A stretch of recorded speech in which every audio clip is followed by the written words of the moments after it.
तो शुरू करते हैं स्टेटमेंट एंड एजम्पशन। ये हमारे एनालिटिकल रीजनिंग वाले जो पार्ट है, जो भी हमारी एनालिटिकल रीजनिंग वाली सीरीज चल रही है, उसका ये सेकेंड चैप्टर है। आज मैं ट्राई करूँगा कि आपको ये चैप्टर इजी लगने लगे, समझ में आ जाए एंड आप इसे क्वेश्चन खुद से प्रैक्टिस कर सकें। तो स्टेटमेंट एंड एजम्पशन, तो मैं आपको इसको समझाता हूँ इसमें होता क्या है। तो इसमें एक स्टेटमेंट दिया रहेगा कॉमन, जो भी एनालिटिकल रीजनिंग है उन सब में स्टेटमेंट दिया रहता है, राइट। तो यहाँ भी स्टेटमेंट रहेगा एंड इसके बेसिस पे यहाँ पे दो एसएससी के लेवल पे दो आते हैं, जनरली दो तीन चार कितने भी एजम्पशंस रहते हैं। तो मैं दो एजम्पशंस लेके चल रहा हूँ क्योंकि हम एसएससी के लेवल पे देख रहे हैं, इजी इसको इजी करने का ट्राई कर रहे हैं। तो हमें क्या करना होता है कि हमें ये बताना होता है क्या ये एजम्पशन, जो भी एजम्पशंस है, पूर्व धारणा है, क्या ये एजम्पशंस क्या इस स्टेटमेंट से हम ला सकते हैं, क्या ये इम्प्लिसिटली इससे आ सकते हैं, इम्प्लिसिट हैं या नहीं है, हमें ये बताना होता है। क्या इस स्टेटमेंट के बेसिस पे मैं ये पूर्व धारणाएं बना सकता हूँ। मैं आपको एग्जांपल देता हूँ तो आपको ज़्यादा इजीली समझ में आएगा। मान लीजिए आपका एक दोस्त है, आप उसको देखते हैं कि वो रेनकोट पहन के बाहर निकल रहा है घर से। रेनकोट पहन के वो घर से बाहर निकल रहा है। घर से उसको आपने बाहर जाते देख लिया, वो रेनकोट पहना है। तो आप क्या पूर्व धारणाएं बना सकते हैं? आप ये पूर्व धारणा बना सकते हैं कि बाहर बारिश हो रही हो। एम आई राइट? क्या ये सही बात है या नहीं है कि आप अगर किसी को देखते हैं कि वो रेनकोट निकल के बाहर, रेनकोट पहन के वो घर से बाहर निकल रहा है, तो आप क्या उससे बोलेंगे कि हाँ, हो सकता है बाहर बारिश हो रही हो? या फिर आप ऐसा कुछ बता सकते हैं कि वो अपने आप को बारिश से बचाने की कोशिश कर रहा है, वो गीला नहीं होना चाहता, वो वेट होने से अपने आप को बचा रहा है। ये भी पूर्व धारणाएँ सही हैं। जो बात ये जो 2 बात हैं, ये यहाँ नहीं लिखी थी, लेकिन आपने ये पूर्व धारणाएँ बना ली। इसके बेसिस पे, इसके बेसिस पे, जो भी ये घर से बाहर निकलने का प्रोसेस था, उसके बेसिस पे। एंड ये दोनों बात सही है। ये जो बात है, ये स्टेटमेंट से आ जा रही है, राइट? स्टेटमेंट से मैं गलत नहीं जाना। जो बात इस स्टेटमेंट में बोली गई रहेगी, उसके बेसिस पे मैं पूर्वधारणा बनानी है। मैं अब आपको क्वेश्चंस के हेल्प से, 16 क्वेश्चंस की हेल्प से मैं आपको इस चैप्टर को क्लियर करूंगा एंड आपको ये चैप्टर आ जाएगा ऑलमोस्ट। बाकी जो इस चैप्टर में सबसे मेन चीज़ है वो है आपका कॉमन सेंस। आप खुद से क्वेश्चन पूछ के कि क्या ये सही है या गलत है, आप अधिकतर क्वेश्चन आंसर कर सकते हैं। फॉर एग्जाम्पल अगर यहाँ पे लिखा होता वो बारिश से नहीं, वो पत्थर, कोई पत्थर ना मारे उसके ऊपर, इससे बचने के लिए वो रेनकोट पहना है, तो क्या ऐसा कोई सेंस है क्या? अगर आप कॉमन सेंस इस्तेमाल करते हो, कोई सेंस ही नहीं है, तो यहाँ पे ये फॉल्स हो जाएगा। आपको हर जगह अपने कॉमन सेंस को इस्तेमाल करना है। तो ये जो पैटर्न हम फॉलो करते हैं, ऑप्शन ए इसके लिए, ऑप्शन बी उसके लिए, option C, option D, option E, आप सब पढ़ लें। अगर सिर्फ पहला इम्प्लिसिट है तो ए, दूसरा है तो बी, दोनों में से कोई एक है तो सी, दोनों में से कोई नहीं है तो डी एंड दोनों है तो ई। सिंपल है। चलते हैं क्वेश्चन नंबर 1 पे एंड 1 से हम शुरू करते हैं अपने खेल को। ये आपका आज का पहला क्वेश्चन है जो कि है एन एडवर्टीजमेंट। तो जो एडवर्टीजमेंट का टाइप होता है, काफ़ी इंपॉर्टेंट टाइप होता है, ये बार बार आता है, तो इसे आप अपने ब्रेन में रखेंगे। तो मैं पहले एक बार स्टेटमेंट को पूरा पढ़ लेता हूँ। An advertisement, if you want to follow the footprints of an ideal leader, wear X brand of shoes. तो आप अगर अपने कॉमन सेंस को इस्तेमाल करेंगे तो आप कभी भी एडवर्टीजमेंट देते हैं तो आप ये एज्यूम करते हैं, ये आपकी पूर्व धारणाएं होती हैं कि एडवर्टीजमेंट का इम्पैक्ट कैसा होगा, तो पॉजिटिव होगा। ऐसा तो होगा नहीं कि आपने एडवर्टीजमेंट इसलिए डाला हो कि आपका जो ब्रांड है वो फेल हो जाए, बैंकरप्ट हो जाए, इसे तो आप नहीं डालते हैं। आप पॉजिटिविटी के लिए डालते हैं। जो भी एडवर्टीजमेंट होते हैं वो हमेशा पॉजिटिविटी के लिए होते हैं। मान लेते हैं मेरा एक कंपनी है एंड मैंने किसी को हायर किया, मैंने अगर हायर किया विराट कोहली को, राइट, या फिर किसी को भी हायर किया, तो मैं ये एज्यूम करता हूँ कि लोग इसको फॉलो करते हैं, इसके जैसा बनना चाहते हैं, लोग इससे प्रेम करते हैं, तभी मैं इसे हायर करूँगा, राइट। अपने रियल लाइफ में आप सोचिए जो मैं बोलना चाह रहा हूँ, आपने हायर किया किसी को, धोनी को हायर किया आपने, राइट। तो आप ये एज्यूम कर रहे हैं कि धोनी बहुत पॉपुलर है, धोनी की बहुत फैन फॉलोइंग है, धोनी सा लोग बनना चाहते हैं, धोनी अगर मेरे वॉच को एड ऐड कर दे तो वो वॉच हिट हो जाएगी। अगर कोई भी, मतलब हम ये एज्यूम करते हैं, ये पूर्व धारणाएँ बनाते हैं। कभी इसे हम नेगेटिव नहीं बनाते हैं। एडवर्टाइज़मेंट से हम कभी भी नेगेटिव नहीं बनाते हैं कुछ भी। हमेशा इसे हम पॉजिटिव सोच के रखते हैं। अभी मैं आपको समझाऊँगा मैं क्या कहना चाहता हूँ। तो इन advertisement, if you want to follow the footprints of an ideal leader, wear X brand of shoes. तो मैं ये अब मैंने इस स्टेटमेंट को पढ़ लिया, अब मैं assumptions को पढ़ूँगा एंड यहाँ से एक्सप्लेन करूँगा। Most people like to become ideal leader. अगर लोग आइडियल लीडर नहीं बनना चाहते हैं, तो मैं यहाँ पे आइडियल लीडर का इस्तेमाल ही क्यों करता अपने ऐड में? मैंने इसके ऊपर पैसे क्यों खर्चे किए हैं? तो ये किसी काम का ही नहीं है। यहाँ पे मैं किसी और को रख लेता, स्वीपर को रख लेता, लोग झाड़ू लगाने वाला बनते फिर, या फिर किसी और को रख लेता। बट मैंने आइडियल लीडर को रखा है क्यों? क्योंकि लोग इसके साथ बनना चाहते हैं। ये पॉजिटिव है, जिसका रिलेशन स्टेटमेंट से है, तो ये रेलिवेंट है, ये ट्रू है।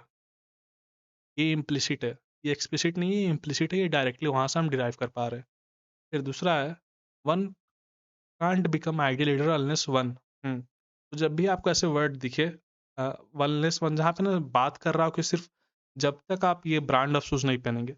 अगेन मैं आपको बोलूंगा आपसे कि आप कॉमन सेंस का इस्तेमाल करें। क्या आपको लगता है कि आइडियल लीडर बनने के लिए या फिर कुछ भी बनने के लिए आपको एक स्पेसिफिक ब्रांड ऑफ शूज पहनने पड़ेंगे? उसके बिना ये पॉसिबल ही नहीं है। क्या आपको ऐसा लगता है कि ऐसा कोई सीन हो सकता है? नहीं लगता, राइट? आपके लॉजिक से ही आपने इसको कैंसिल कर दिया, एंड इसमें सिर्फ पहला सही है। जो ऑप्शन है आपका वो हो जाएगा। तो ये कितना सिंपल था आपने देखा अभी। मैं आपको हर क्वेश्चन में सिमिलरली ऐसे ही दिखाऊंगा, आप खुद करने लग जाएंगे। यहाँ लिखा है, every citizen must be committed to the social cause, if he is not his citizenship should be cancelled. हम कभी भी, जब भी हम एजम्पशन सॉल्व करते हैं, तो हम स्टेटमेंट के अगेंस्ट नहीं जाते हैं। जब भी हम स्टेटमेंट के अगेंस्ट जाएंगे तो हमेशा वो फॉल्स होगा। आप इस बात को याद कर लें, इसको नोट कर लें। ये आपका एक टिप ट्रिक, जो भी बोलना है, फिर कॉमन सेंस जो भी बोलना है आप बोलें। अब ऐसी बात है, आप स्टेटमेंट लिखा तो ये सत्य है, इसके अगेंस्ट क्यों जाएंगे हम? अब मैं एजम्पशंस पढ़ने जा रहा हूँ। पहला बोलता है, it is possible to find out whether a citizen is committed to the social cause और नॉट। अगेन मैं यहाँ पे बोलूँगा कि आप कॉमन सेंस का इस्तेमाल करें। अगर ये पॉसिबल नहीं होता, आप अपने से कैसे क्वेश्चन करेंगे, क्या ये पॉसिबल है या नहीं है? नहीं है तो क्यों नहीं है, एंड है तो क्यों है, राइट? अगर ये पॉसिबल नहीं होता तो क्या मैं ये स्टेटमेंट बोल पाता? ये स्टेटमेंट ही फॉल्स हो जाता ना। अगर ये पॉसिबल ही नहीं पता करना कि वो सोशल कॉज के लिए कमिटेड है या नहीं है, तो मैं उनका सिटीजनशिप कैसे कैंसिल करूंगा, राइट? अगर मुझे पता चलेगा कि वो कमिटेड है सोशल कॉज के लिए या नहीं है, तभी ना मैं उस बेसिस पे उसका सिटीजनशिप को कैंसिल करूंगा। यानी हाँ, ये तो ट्रू है, ये पॉसिबल तो है फाइंड आउट करना, तभी वो सिटीजनशिप के क्वेश्चन कर रहा है। फिर सेकंड एजम्पशन कहता है कि citizenship of any citizen can be cancelled. तो ऑब्वियस सी बात है, यहाँ पे बोला है कि सिटीजनशिप शुड बी कैंसल्ड, तो ये पॉसिबल होगा कैंसिल करना, तभी वो बोल रहा है, राइट? आप होपफुली मेरी बात समझ पा रहे होंगे। अगर ये पॉसिबल नहीं होता तो ऐसा क्यों बोलता वो ऊपर? हम अपने स्टेटमेंट के अगेंस्ट नहीं जा रहे हैं, अपने स्टेटमेंट का हम साथ दे रहे हैं, यानी ये भी ट्रू है। इसमें दोनों ऑप्शन ट्रू है, तो आपका ई आंसर होगा, राइट? आगे चलते हैं। लेकिन ये फिर से एडवर्टीजमेंट वाला टाइप है। मैं पहले एक बार आपके लिए स्टेटमेंट को पढ़ देता हूँ। An advertisement, now you can own a new car in just ₹1,999 per month. यानी 2,000 रुपये पर महीने के दाम से आप नया कार ले सकते हैं। People do not want two by used car. Again यहाँ पे न्यू कार की बात कही गई है, राइट? कहीं भी इसने ये नहीं कहा है कि लोग ओल्ड, मतलब जो यूज्ड कार है उन्हें नहीं खरीदना चाहते हैं। इसने उसके बारे में कुछ भी नहीं कहा। तो ये हम यहाँ से तो नहीं ला पा रहे हैं। ये इम्प्लिसिट नहीं है, ये फॉल्स है मेरा, ये इम्प्लिसिट नहीं है। हम इससे ये डायरेक्टली नहीं ला पा रहे हैं, राइट? कहीं भी इसने कहा तो है नहीं कि हम बाई नहीं करना चाहते यूज्ड कार को। Most people can afford to pay rupees इतना per month for a new car. अगर ये पॉसिबल नहीं होता तो यहाँ पे ऐड में इसने क्यों इसको डाला होता? इसने यहाँ पे कम डाला होता, 1,000, राइट? जितना पॉसिबल होगा उतना ही वो डालेगा। तो आपका ये वाला तो ट्रू है, बट ऊपर वाला फॉल्स है। आपका इसका ऑप्शन बी आ जाएगा। होपफुली आपको ये समझ में आएगा कि क्यों फॉल्स है, क्योंकि इसके बारे में यहाँ बात नहीं की गई है। बात यहाँ पे सिर्फ न्यू कार की गई है।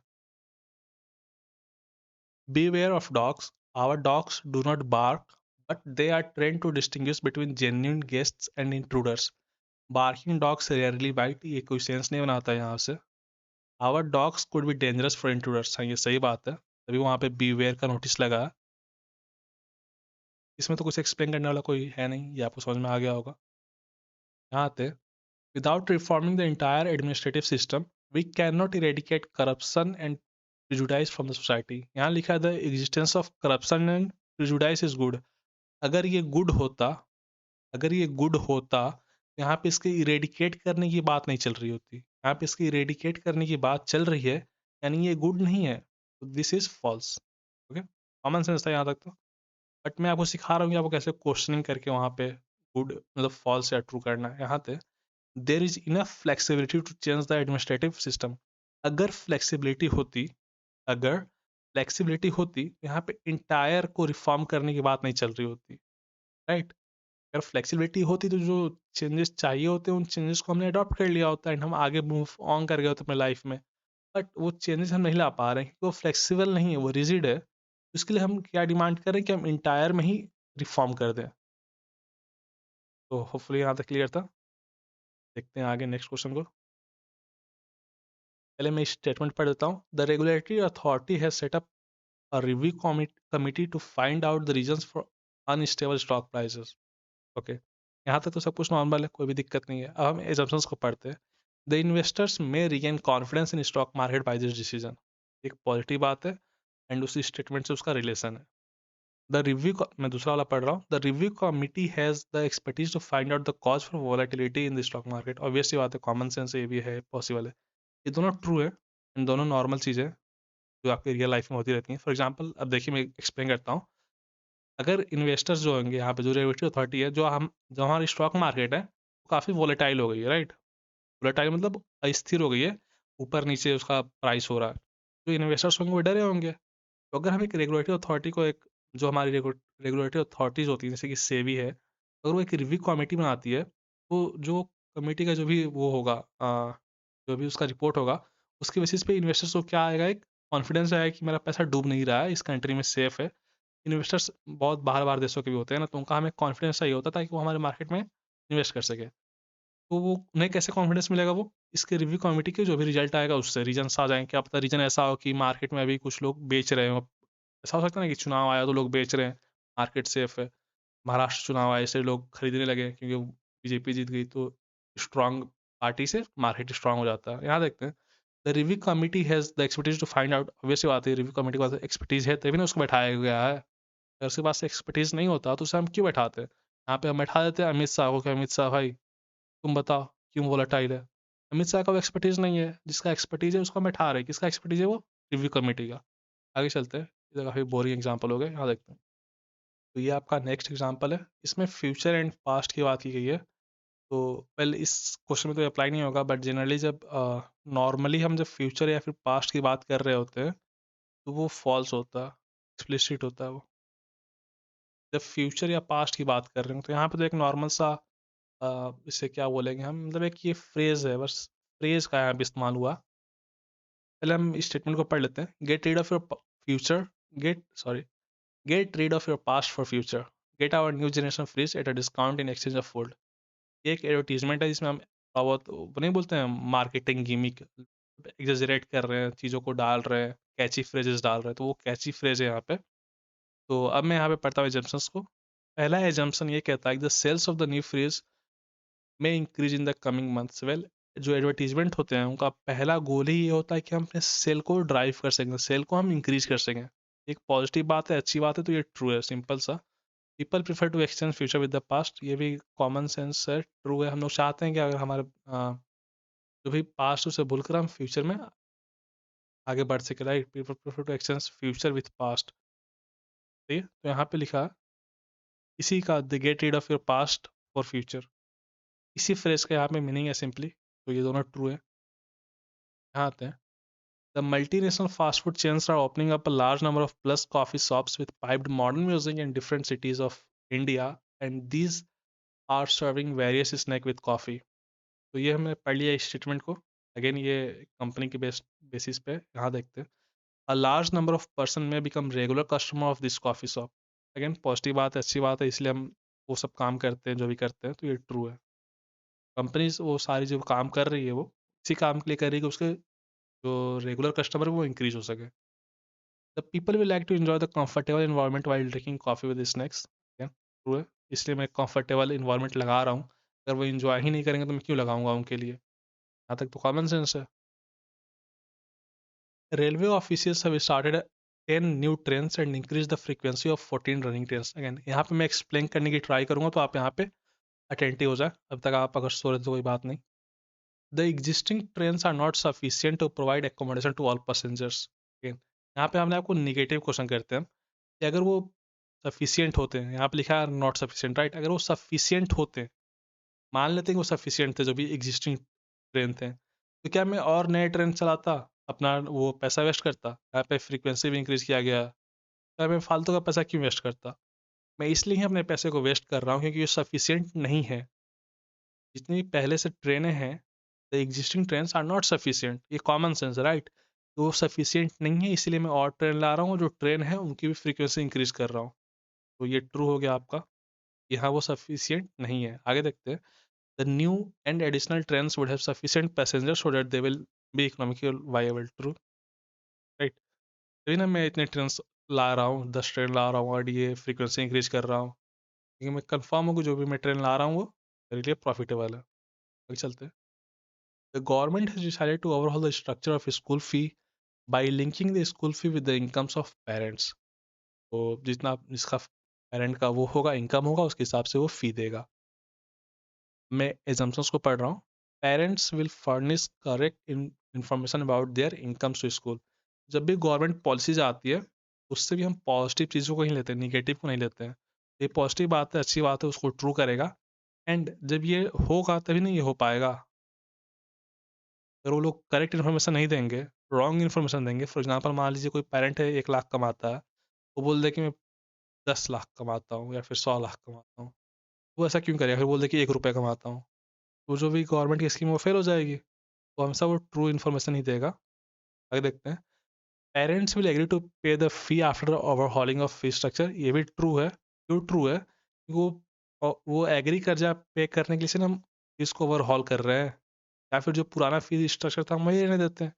बट वो पुराने फी स्ट्रक्चर में एग्री नहीं कर रहे होंगे, इसलिए मैं ओवरहॉल कर रहा हूँ। एंड मैं ये एज्यूम कर रहा हूँ कि वो पे कर देंगे जब मैं ओवरहॉल कर दूंगा तो, राइट? Common sense. मैं क्यों ओवरहॉल कर रहा हूँ? इसलिए मैं ओवरहॉल कर रहा हूँ क्योंकि वो मैं चाहता हूँ कि वो फी पे करे पेरेंट्स। तो ये भी इजी था। आगे देखते हैं, statement, the government should engage the army for the rapid rehabilitation of people affected by the cyclone. तो कहीं पे साइक्लोन आया एंड उसके रैपिड रिहेबिलिटेशन के लिए हम चाहते हैं कि आर्मी को वहाँ पे डाला जाए, तो डालते ही हम लोग। वनली, जहाँ पे वनली आ गया तो वो फॉल्स हो जाता है, वनली आ गया तो वो फॉल्स हो गया, बट मैं पूरा पढ़ लेता हूँ। आप हिस्ट्री को लिख लेंगे, जहाँ भी एवरी आ जाए, नो बडी आ जाए, वनली आ जाए, ऑल आ जाए, नो वन आ जाए, ऐसा कुछ भी आ जाए जिसमें ऐसा बोध हो रहा हो सिंगल का या फिर पूरा का, तो वो जहाँ पे एकदम तगड़ा वाला नहीं प्रेशर डाल दे रहे हैं हम, तो वो गलत होगा हर बार। Only the army can rehabilitate the people affected by cyclone quickly, तो this is false, this is false, क्योंकि आर्मी के अलावा ये बहुत चांसेस हैं करने का। The army can take up works other than war also, this is true. तो कॉमन सेंस है कि ये ट्रू है। आर्मी से बहुत सारे काम करवाए जाते हैं, सड़क बनवाना, ये बनवाना, कहाँ आते हैं। Is recent investment in the shares of company A is only a gamble, okay. Is recent investment in the shares of company A is only a gamble, okay. अब हम एजम्पशंस को पढ़ते हैं। ही मे इंकर loss on his investment and he may gain from his investment. तो जब भी हम गैम्बलिंग करते हैं तो क्या हो सकता है? तो हमें लॉस होगा या फिर हमें गेन होगा। दोनों एक साथ नहीं होंगे, एक साथ नहीं होगा, राइट? यानी क्या होगा? ये सिंपल सा लॉजिक है इसमें कि ये इधर 1 और 2, 0 1 और 2 इज सी, राइट? दोनों में से कोई एक होगा, दोनों में से कोई एक होगा, दोनों एक साथ नहीं हो सकते, राइट? कॉमन सेंस है ये तो। हाँ, आते हैं, government should deploy the army at least this year for the rehabilitation of people affected by cyclone because cyclone visited suddenly, okay. The army should be deployed for all such incident, this is false, army के पास और भी काम है। यहाँ आते हैं, some precautionary plan is being made to prevent destruction। यहाँ पे डिस्ट्रक्शन की बात नहीं की गई है, कुछ भी ऐसा प्लान का कुछ बात नहीं की गई है, तो ये फॉल्स है। The army should be deployed for all such sudden incidents, yeah, this is false। यहाँ आते हैं, it is not true always that the adoption of latest technology ensure increased productivity and capacity। देखिए यहाँ पे लिखा है ना, it is not true always, यानी कभी कभी तो ये ट्रू है, बट हमेशा ट्रू नहीं, बट कभी कभी ट्रू है, right?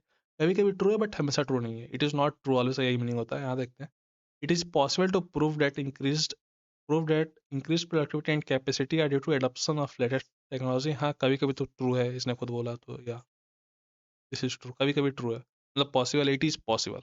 Okay, the productivity and capacity can be increase by discarding latest technology, ऐसा कोई बात नहीं है।